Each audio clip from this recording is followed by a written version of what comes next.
요한복음 3장 15절에서 17절 말씀입니다.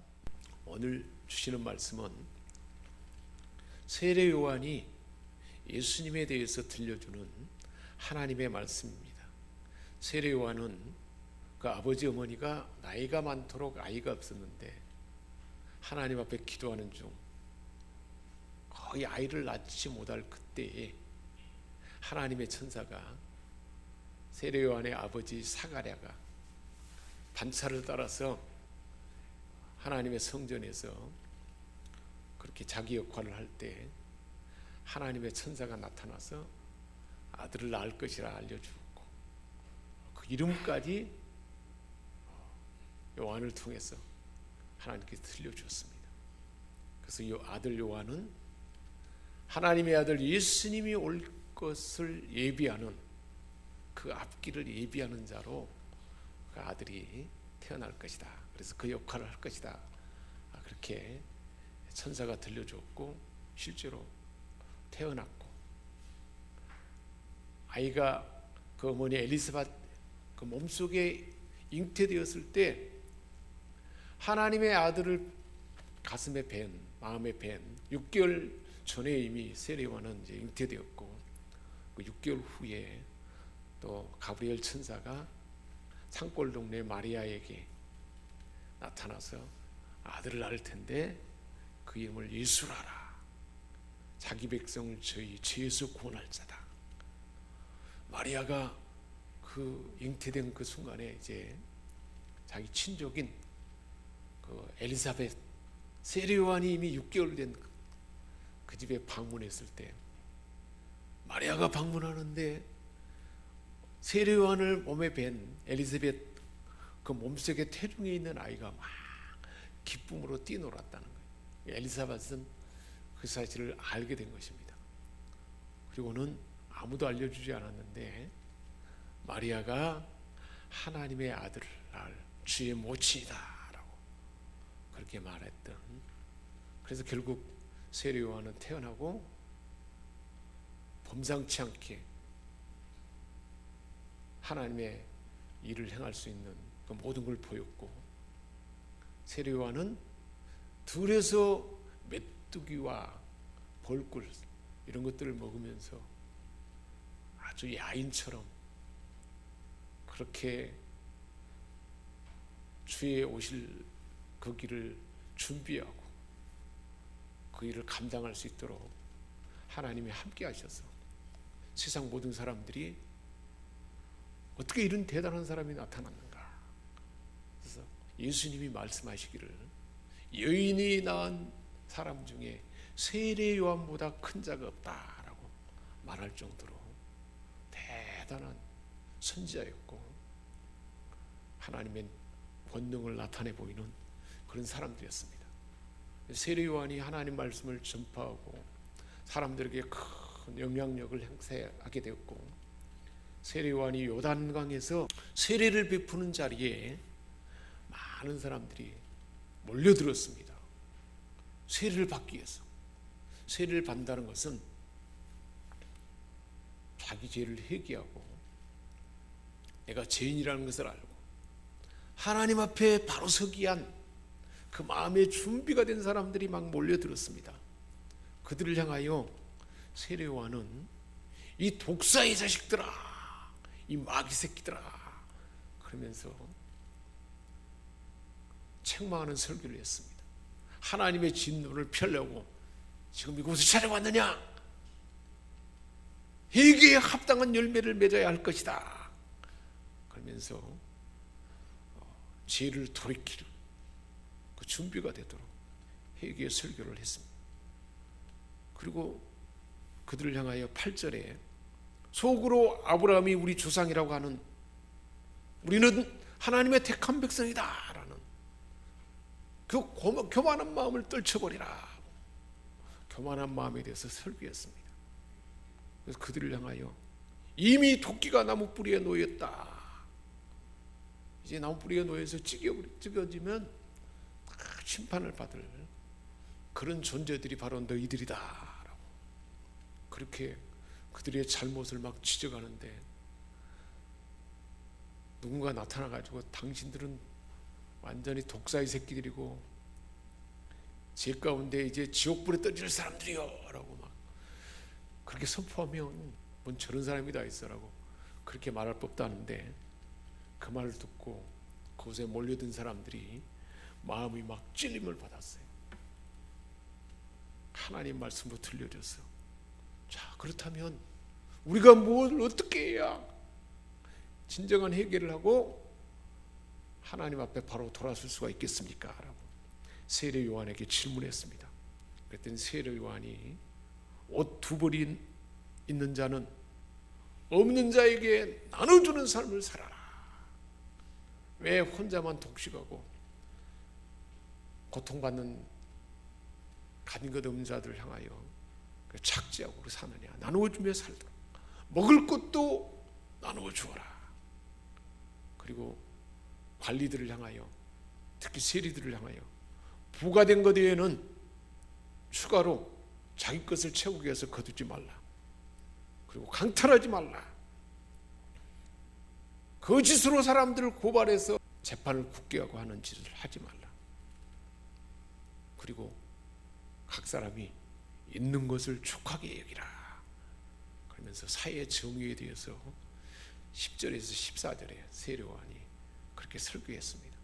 이런 설교를 하니까 백성들은 그 당시에 하나님의 아들 메시아가 온다라는 그것을 알았고 메시아를 기다리고 있었는데, 세례 요한이 곧 하나님의 아들 그리스도인가라고 그렇게 생각했다고 했습니다. 15절에 백성들이 바라고 기다림으로 모든 사람들이 요한을 혹 그리스도인가라고 세례 요한을 향하여 바로 하나님의 아들 그리스도 구원자다 그렇게 마음에 생각하니까 요한이 나는 그리스도가 아니다 라고 오시게 될 하나님의 아들 그리스도에 대해서 설교했습니다.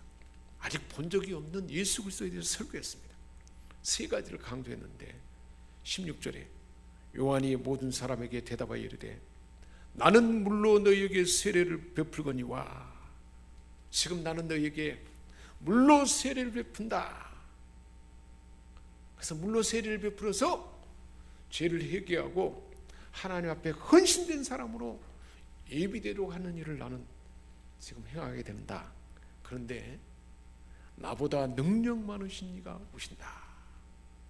세례 요한이 참 대단한 선지자고 대단한 능력을 가진 자로 보여졌는데, 비교할 수 없는, 세례 요한과 비교할 수 없는 능력 많으신 이가 오신다는 거예요. 그분이 누굴까요? 하나님의 아들 예수님이시지 않습니까? 요한보다 뒤에 오는 그 메시아 하나님의 아들 예수 그리스도는 더 귀한 분이다. 존귀한 분이다. 하나님의 아들이잖아요. 하나님 자신이 직접 보이는 하나님으로 이 땅에 오신 아주 존귀한 분이시고 능력 있는 분이라 그랬습니다. 나는 물로 세례를 베풀지만 나보다 더 능력이 많은 그분이 오실 것이다. 실제로 세례 요한은 자기가 그런 영향도 나타내고 막 많은 사람들이 따르고 또 그리고 정직하고 정결하고 대단한 하나님의 권능이 임했기 때문에 자신을 좀 나타낼 법도 했는데 전혀 자기가 드러나지 않습니다. 나보다 더 능력 많은 분이 오신다. 세례 요한은 또 다른 곳에서 뭐라 그러냐면 나는 소리다.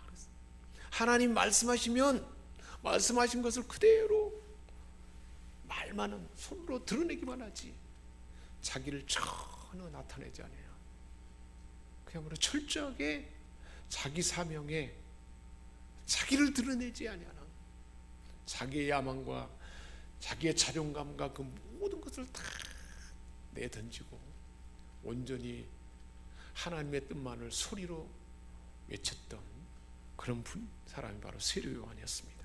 그래서 뭐라고 말하는가요? 16절에 나는 그의 신발끈을 풀기도 감당하지 못하겠노라. 신발끈, 당시에 노예는 손님의 신발을 끈을 풀어줍니다. 그리고 그 발을 씻어주는데 나는 이런 노예 수준뿐이 안 된다. 손님인 자들에게 신발 끈을 끌어서 발을 씻어주는 그 수준뿐이 되지 않는다. 사람들이 보고 막 대단한 사람을 여기는데 세례요한 자신은 예수님과 비교할 때 아무것도 아니라는 거예요. 얼마나 겸허한 모습인가요? 철저하게 자기를 부인하고 하나님의 뜻만 나타냈던 세례 요한의 모습입니다. 그래서 우리 주님이 여인이 낳은 사람 중에 가장 큰 자라고 그랬어요. 자기를 부인하고 철저하게 하나님의 뜻만을 나타낸 삶이 얼마나 귀한지 우리 예수님으로부터 최고의 칭찬을 받지 않습니까? 사랑하는 여러분, 우리의 삶이 하나님의 일을 맡고 하나님의 뜻을 행하고 대단한 권능을 행하고 하나님의 사랑을 드러내고 큰 열매를 맺고 모든 그 실적이 보인다 할지라도 이 태도가 얼마나 하나님이 기뻐하는지를 우리에게 들려주는 말씀입니다. 세례 요한의 세례는 어떤 의미냐면 잠기다, 가라앉다라는 의미입니다. 그래서 물속에다가 사람을 푹 잠기게 하는 거예요. 물속에 잠긴다는 의미는 물속에 죽음을 말합니다. 우리의 죄와 악습, 옛사람이 다 잠겨버리고 다. 그래서 세례 요한이 자기를 부인하고 하나님만 나타낸 것처럼 자기의 욕망과 자기의 죄와 악습 모든 것을 우리에 잠궈버려요. 그래서 나는 이제 내 중심의 모든 삶을 다 잠궈버려. 하나님의 아들 예수님을 하나님만 나의 주인으로 삼겠습니다 하는 그 의미가 세례 안에 담겨 있는 의미입니다. 그래서 물세례는 그래서 물속에 잠김으로 자기를 부인하는 그 부인과 하나님께만 주권을 드리겠다는 마음, 그리고 한편으로는 물속에 잠김으로 물로 깨끗하게 씻김을 말합니다. 맑은 물로 씻음같이 그랬잖아요. 우리가 더러워진 몸을 맑은 물로 씻으면 깨끗해지는 것처럼 우리의 죄와 내 욕망과 내 아이의 이기심과 내 중심의 모든 것을 다 물에 잠겨서 깨끗이 씻는다는 겁니다.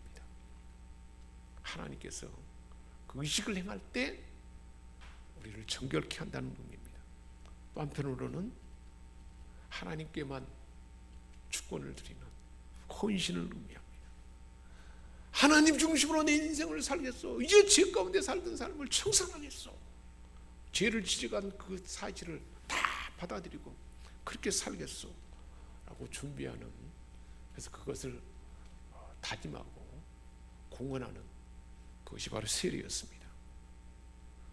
이렇게 깨끗한 씻음을 받고 헌신으로 새로워진 심령은 하나님 앞에 구별된 삶을 이제 자기가 결단하게 되는 것이고, 이런 사람은 바로 그 후에 예수님이 부어주는, 예수님이 하시는 성령과 불세례를 받을 수 있는 준비가 되는 것입니다. 그래서 그 성령과 불세례가 예수님이 행하신 일이요 더 능력 있는 분이 행하는 역사였습니다.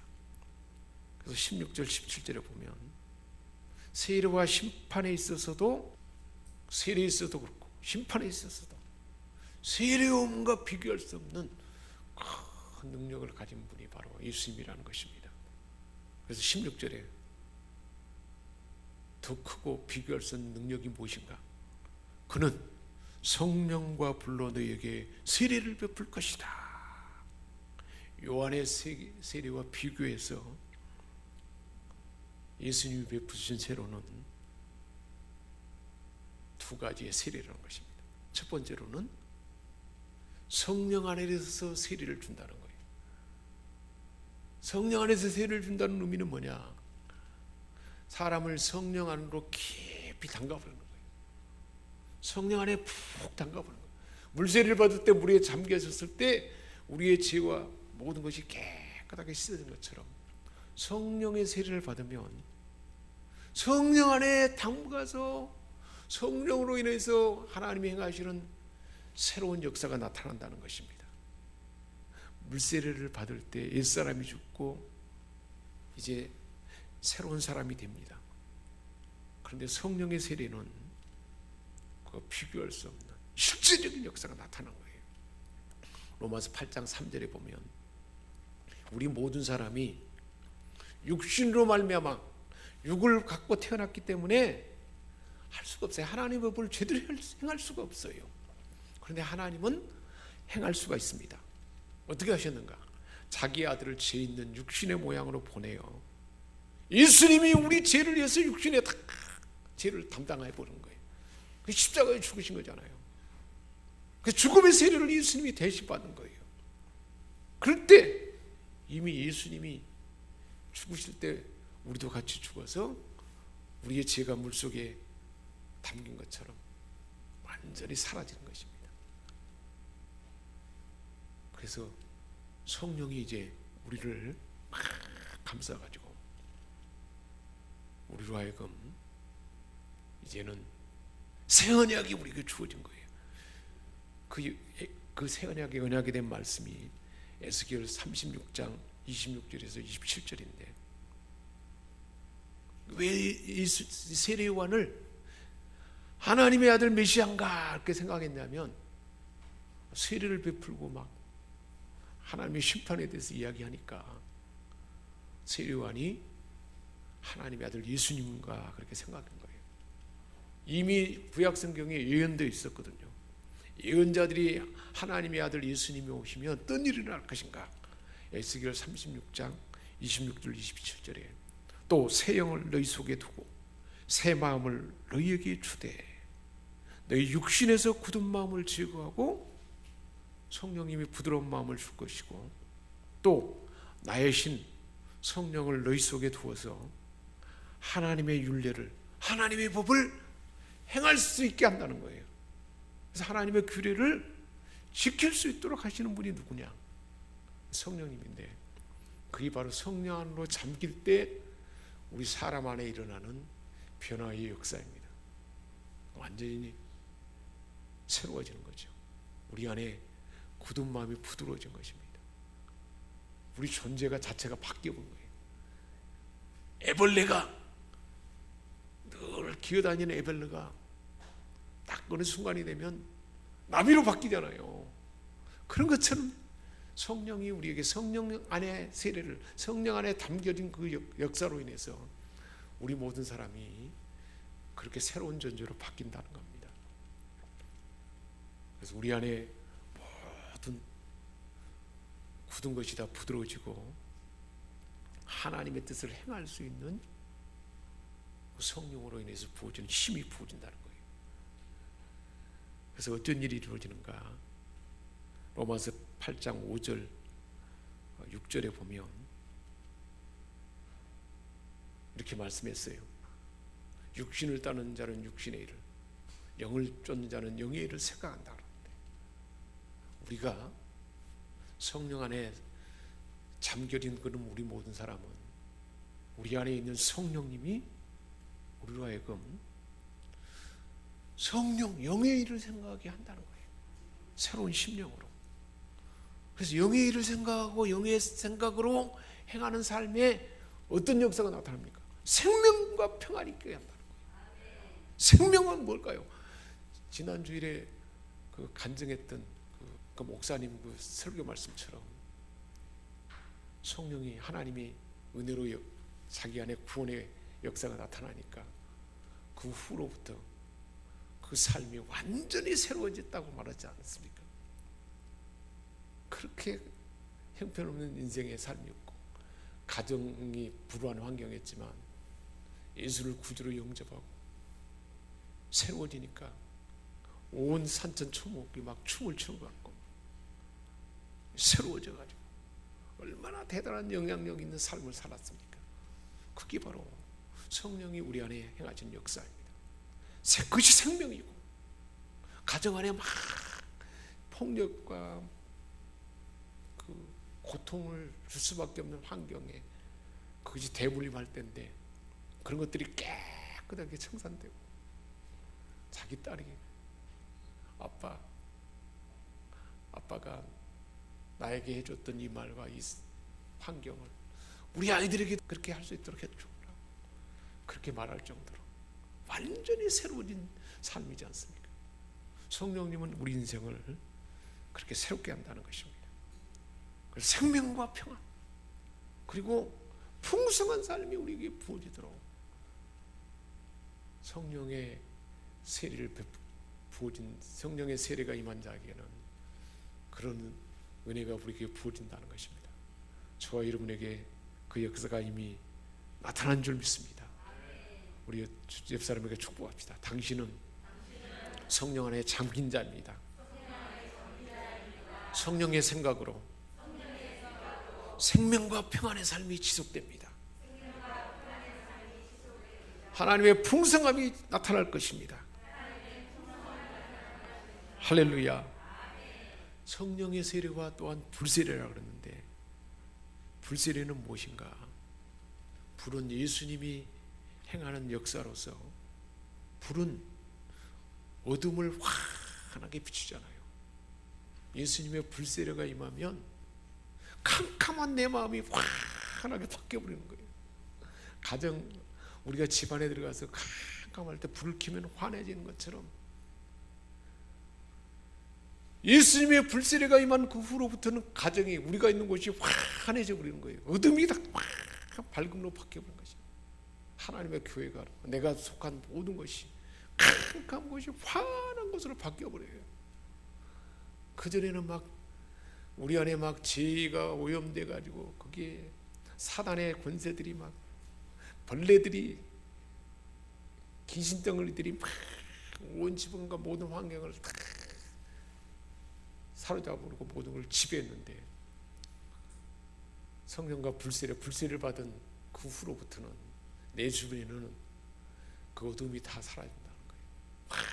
환한 빛으로. 그리고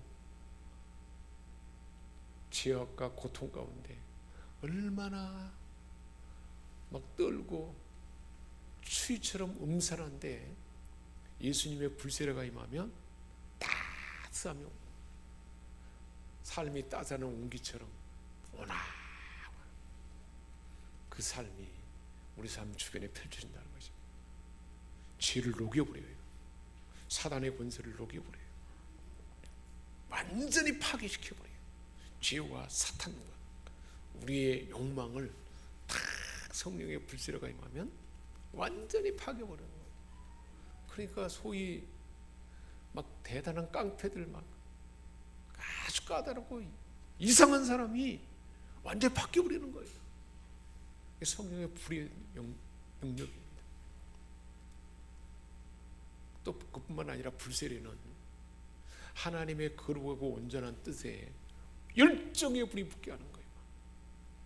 하나님의 온전한 뜻 앞에 사랑하고 희생하고 성실히 행하는, 주님 닮은 삶에 막 열정의 불을 붙게 하는 것이 성령의 불세례의 역할입니다.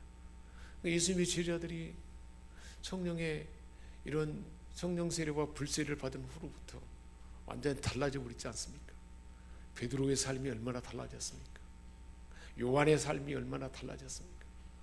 그렇게 예수님을 막 배반하고, 그렇게 가까이 3년 동안 훈련을 받아도 다 예수님을 부인하고 다 도망쳐 버렸어요. 성령 세례 받고 불세례를 받은 후로부터는 죽음을 두려워하지 않았습니다. 핍박과 환난을 두려워하지 아니하고 열정적으로 그 역할을 감당해서 많은 생명을 살리지 않았습니까? 이게 바로 예수님이 우리에게 부어주는 성령과 불세례인 것입니다. 물세례는 예적 모양만 깨끗하게 하는 거예요. 근데 불세례는 내면까지를 정결하게 하고 완전히 깨끗하게 하고 하나님의 생명으로 가득하게 하는 것이 바로 성령의 불세례입니다. 그러니까 세례 요한이 그렇게 할 만도 하지 않습니까? 나는 그의 신발끈을 뽑는 송의 수준뿐이 안 된다. 그 예수님이 오셔서 그 일을 다 이룬 줄 믿습니다. 그뿐만 아니에요. 예수님이 하실 또 대단한 일이 있는데 다시 오실 주님이 행할 일입니다. 17절입니다. 손에 키를 들고 자기의 타작마당을 정하게 하사 알곡은 곳간에 죽정이는 꺼지지 않는 불에 태울 것이다. 누가 그렇게 한다는 거예요? 예수님이 심판주로 만왕의 왕으로 우리 주님이 오신다는 것입니다. 키를 들고 심판의 왕으로서 오신다는 것입니다. 타작마당은 온 세상을 말합니다. 쭉정이들을 깨끗하게 하거나 쭉정이를 제거해버릴 그러한 온 세상, 그 세상에 많은 수많은 사람들에 대해서 알곡은 회개하고 열매 맺는 믿는 자들입니다. 회개하고 열매 맺게 될 저와 여러분들이 알곡입니다. 쭉정이는 알곡인 체하지만 가짜 알곡. 쭉정이는 다 분리해서 알곡은 어디에 있게 한다는 겁니까? 열매 맺기, 이 세상의 삶 가운데서 열매 맺게 하고 그 알곡은 새하늘과 새 땅에 영생 복락을 누리는 그곳에서 주님과 함께 왕노를 하게 될 것입니다. 그런데 쭉정이는 어떻게 될까요? 쭉정이는 알곡이 아닙니다. 알곡인 채하고 알곡인 채 하나님의 교회에 예배드리고 그렇게 하지만 하나님은 분명하게 쭉정이를 가려낸다는 것입니다. 그 쭉정이는 어떻게 된다고 그랬습니까? 꺼지지 않는 불에 태울 거라고 했습니다. 달란트 비유에서 한 달란트 가지고 하나님 주신 달란트를 그대로 아무것도 행하지 아니하고 감추고 있는 사람들, 그런 사람들은 꺼지지 않은 불에 던질 거라고 했습니다. 하나님의 교회에 함께 예배드리는 자 중에서도 쭉정이가 있다는 것입니다. 꺼지지 않는 불이 얼마나 무서울까요? 꺼지지 않는 불은 꺼질 수가 없다는 거예요. 멸하지 아니하고 소멸되지 않는 불입니다. 영원히 끝나지 않습니다. 보통 일이 아니에요. 심각한 일입니다. 우리 주님께서 마태복음 5장, 누가복음 16장, 요한계시록 그리고 9장, 20장에서도 말하고 있습니다.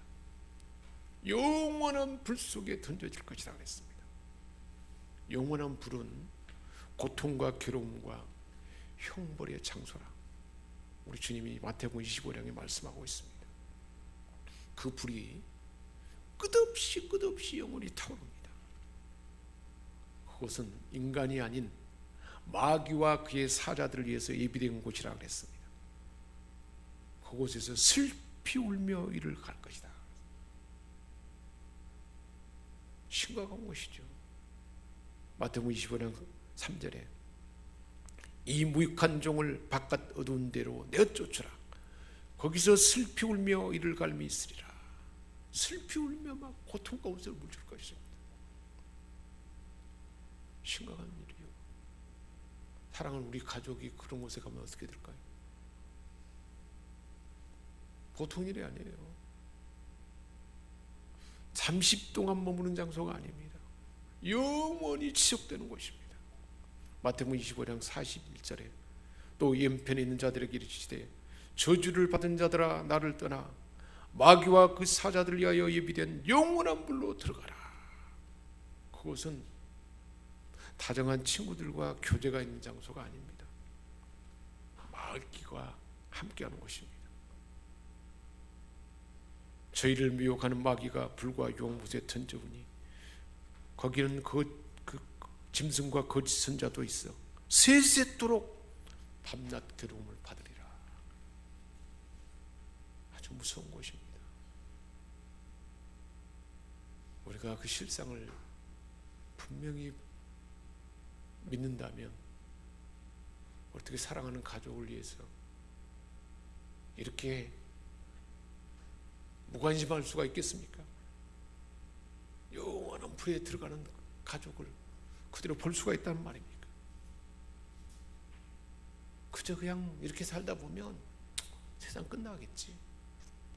그것이 아닙니다. 분명하게 들려주는 하나님의 말씀입니다. 우리 하나님께서는 우리를 저와 여러분을 사랑하셔서 이처럼 성령 세례를 받게 하시고 불세례를 받게 하셔서 하나님의 뜻을 행할 수 있는 힘도 주시고 성령의 마음을 주셔서 생명과 평안을 주시고 예수 그리스도의 불의 세례의 능력으로 우리의 속사람이 새로워지고 내 주변에 캄캄한 어둠이 물러가는 줄 믿습니다. 예수 이름으로 보혈의 권능으로 선포하는 거예요. 선포할 때 사단의 묶음이 다 풀어지고 어둠이 빛으로 그리고 추위의 떨림이 따뜻함으로 하나님의 평강으로 우리가 선포할 때 그렇게 역사할 줄 믿습니다. 기도하겠습니다.